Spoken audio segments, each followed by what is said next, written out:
Hi viewers, welcome to Asif world. మొత్తానికి మా వాడు అయితే 4th ఫ్లోర్లోకి వచ్చేసాడనమాట. సో ఏం చేస్తాడనేది చూద్దాం. మా మమ్మీ అయితే చాలా స్ట్రగుల్ అవుతుంది ఎస్కలేటర్స్తో, అది నాకు అర్థమవుతుంది. సో నెక్స్ట్ టైం ఇది రిపీట్ అవ్వదని చెప్పి మా మమ్మీని అయితే మేనేజ్ చేశాను అనమాట. మొత్తానికి కిందకి దిగాడు, మళ్ళీ రన్నింగ్ స్టార్ట్ చేశాడనమాట. వాడికైతే ఆ గ్లాస్లోంచి చూడడం బాగా నచ్చింది, కానీ ఎంత భయపడుతున్నాడో చూడండి. చాలా డిస్టెన్స్లో నుంచొని చూస్తున్నాడు, దగ్గరికి అయితే వెళ్ళట్లేదు. Cute fellow.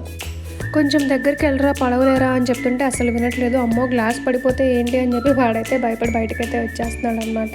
సో మొత్తానికి మళ్ళీ రన్నింగ్ స్టార్ట్ చేశాడు. అస్సలు నడవరా అంటే లేదు నేను రన్నింగే చేస్తా అని మళ్ళీ మాల్ మొత్తం రన్నింగ్ చేస్తున్నాడు. ఒక చోట స్టంట్ చేస్తున్నాడు, కింద పడ్డాడనమాట. సో దెబ్బలు ఏమైనా తగిలాయా అంటే లేదు నేను జంప్ చేసా అని చెప్పి క్యూట్గా అంటాడనమాట. సో మొత్తానికి రన్నింగ్ చేస్తూ వాకింగ్ చేస్తూ మొత్తం హల్చల్ చేస్తున్నాడు అనమాట. సో ఏం చేద్దాం, వీడిని సైలెంట్గా అయితే ఒక చోట ఉండట్లేదు, మళ్ళీ పరిగెడుతున్నాడు.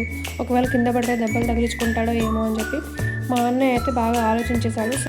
సో మొత్తానికి మా అన్న అయితే ఒక ఫర్నిచర్ జోన్లోకి అయితే తీసుకెళ్దామని చెప్పి మా అన్న అయితే ఫిక్స్ అయ్యాడు. అక్కడ ఒక ఫర్నిచర్ జోన్ ఉంది, దాంట్లోకి వెళ్ళి కొంచెంసేపు రిలాక్స్ చేద్దాం, వాడిని కొంచెం మాట వినేలాగా ఏడిపిద్దామని చెప్పి మా అన్న అయితే ఫిక్స్ అయ్యాడు అనమాట. సో మొత్తానికి ఆ లోపలికి అయితే వెళ్ళిపోయాం.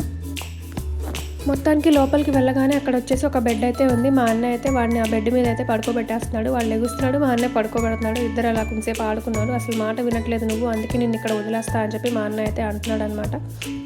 పక్కనే ఒక మిర్రర్ అయితే కనిపించేసింది. సో ఆ మిర్రర్లో ఇద్దరు సోకులు చూసుకుంటున్నారు అనమాట. సో మా అన్నయ్య ఏం చేస్తే అది చేయాలి, గుండు బస్సు. మొత్తానికి మా అన్నయ్య హెయిర్ దూగుతున్నాడని వాడు కూడా హెయిర్ అయితే దూవేస్తున్నాడు. సో మొత్తానికి మంచం దిగేసి బయటకు అయితే మళ్ళీ రన్నింగ్ చేస్తున్నాడు. ఒక చోట ఉండట్లేదని మా అన్నయ్య అయితే ఒక చైర్లో కూర్చోపెట్టేశాడు. వాడి సోకులు చూడండి, ఆ స్టైల్ చూడండి, చైర్లో కూర్చొని మొత్తానికి ఆ చైర్లో పోజెస్ అయితే ఇచ్చేసాడు. సో ఆ చైర్ దిగడానికి రావట్లేదు మా వాడికి. సో మా నాన్న హెల్ప్ తీసుకొని మొత్తానికి ఆ చైర్ అయితే దిగేశాడు అనమాట. క్యూట్ ఫుల్లో ఒక చోట అయితే అసలు కూర్చోవట్లేదు. అది అసలే ఫర్నిచర్ జోను, ఏం పగలగొడతాడో అని చెప్పి మాకైతే చాలా భయం వేసింది.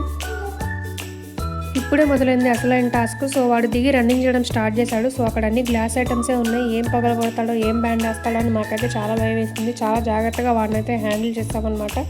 సో అక్కడ వాల్ పోస్టర్స్ అయితే చాలా బాగున్నాయి, వాల్ ఫ్రేమ్స్ నాకైతే చాలా చాలా నచ్చినాయి. కొంచెం ముందుకు వెళ్తే అక్కడ ఒక 3 బర్డ్స్ది క్యూట్గా ఒక గిఫ్ట్ ఐటమ్ అయితే ఉంది. నాకైతే అది చాలా నచ్చింది, డెకరేషన్ ఐటమ్ అనమాట. ఎవరైనా బర్త్డేస్కి కానీ మ్యారేజెస్కి కానీ గిఫ్ట్ అయితే ఇవ్వచ్చు. చాలా ఐటమ్స్ అయితే ఉన్నాయి ఫర్నిచర్వి, నాకైతే భలే నచ్చేసాయి. ఒక్కోలా ఉన్నాయన్నమాట. అక్కడ ఒక క్లేది అయితే బొమ్మ నాకు భలే అట్రాక్ట్ చేసింది, అది కూడా చాలా నచ్చింది. అండ్ గ్లాస్ ఐటమ్స్ చాలా చాలా బాగున్నాయి.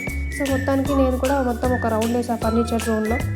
ఫైనల్లీ మా పండుగని అయితే అక్కడ నుంచి బయటకు తీసుకొచ్చేసాం. ఇక్కడ ఏదో భలే ఉంది, అక్కడ నుంచోరా బాబు ఫొటోస్ అయితే తీద్దాం, క్యూట్గా ఉంది కదా అని చెప్పి వాడిని అయితే నుంచోబెట్టాం. సో వాడికి నుంచొని కాళ్ళు అయితే నొప్పి వచ్చేసాయన్నమాట. మొత్తానికి అక్కడ కూర్చున్నాడు. స్టిల్స్ ఎవరా అని చెప్తే జోకులు వేస్తున్నాడు.